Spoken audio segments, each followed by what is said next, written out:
Like Nazi concentration camps, labor camps in North Korea used confinement, hunger, and fear to create a kind of Skinner box, a closed, closely regulated chamber in which guards assert absolute control over prisoners.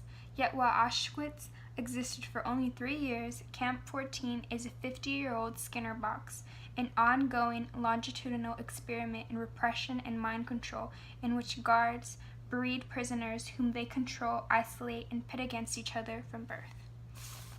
This passage comes from the nonfiction novel Escape from Camp 14, One Man's Remarkable Odyssey from North Korea to Freedom in the West, written by Blaine Harden.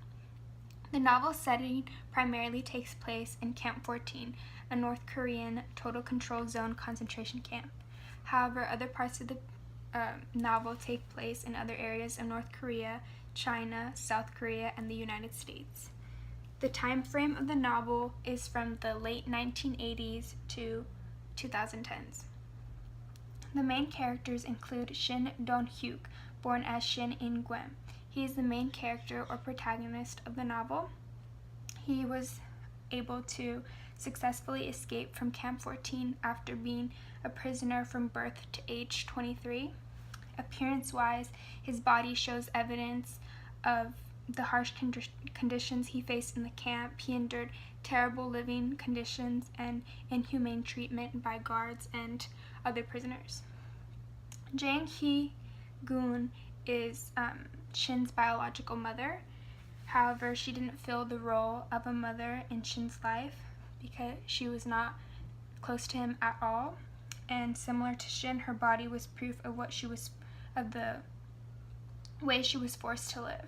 Shin Gyung-sub is Shin's biological father, similar to his mother. Similar to Shin's mother, he didn't fill the role of a father, and he was not close to Shin as well. Like any other prisoner of Camp 14, his body underwent poor treatment. So as you can imagine, his body was in a poor state. Another character is Park Gon-chul, who was a prisoner of the camp as well. Unlike Shin, however, he wasn't born inside the camp, and he lived a comfortable life before he was sent to the camp in his 40s. And he was the inspiration really for Shin to want to escape the camp. Another character is Kim Sing-myung, aka Uncle. Similar to Park Gon-chul, he was a prisoner of the camp, but before then he had lived outside, in the outside world. And similar to Park Gon-chul, he was somewhat of an ally to Shin, and he helped him a lot, and the two of them were very close. He was also on the older side. Two other characters that were very prominent in Shin's life were Lol and Linda Dai. They helped Shin after Shin had escaped from North Korea, and they became sort of his mother and father figures after his escape. They were two American citizens.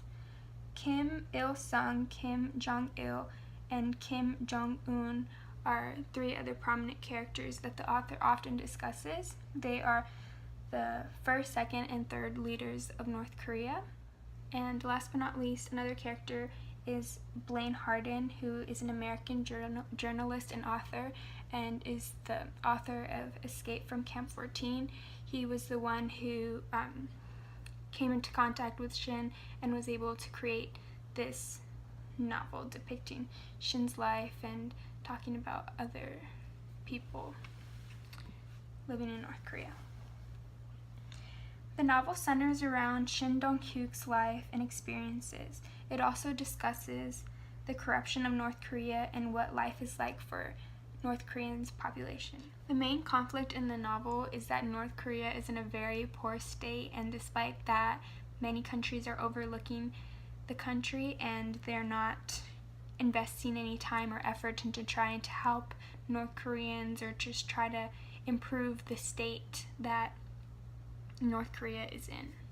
The novel discusses themes of survival, betrayal, trust, love, oppression, grief, fear, isolation, and acceptance. The main lesson that the protagonist learns is that despite any of his actions while in the camp, he deserves to be treated as a human and to live comfortably and happily as any other person deserves.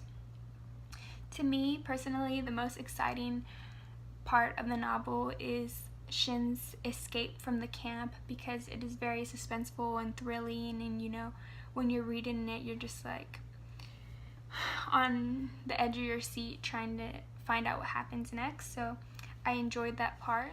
I highly recommend anyone to read this book because I think it is important to know what's going on in other parts of the world, and it is important not to be ignorant to other problems that other countries are facing. I also think that this book was very well written, and it's very interesting, and it's a page turner, and I do think that people should read it and pay more attention to it because it is nonfiction, it is real, and it is raw, and the things that are depicted in this book happen to people, and people are overlooking that, and this deserves a lot more attention than it's getting. I think anyone who's interested in politics or history or any of those topics should look into this book because it provides a lot of information on those in those areas, and I think anyone who likes reading or likes being informed on the Holocaust or World War II should look into this book as well, because the concentration camps in North Korea are very similar to the concentration camps during that time frame.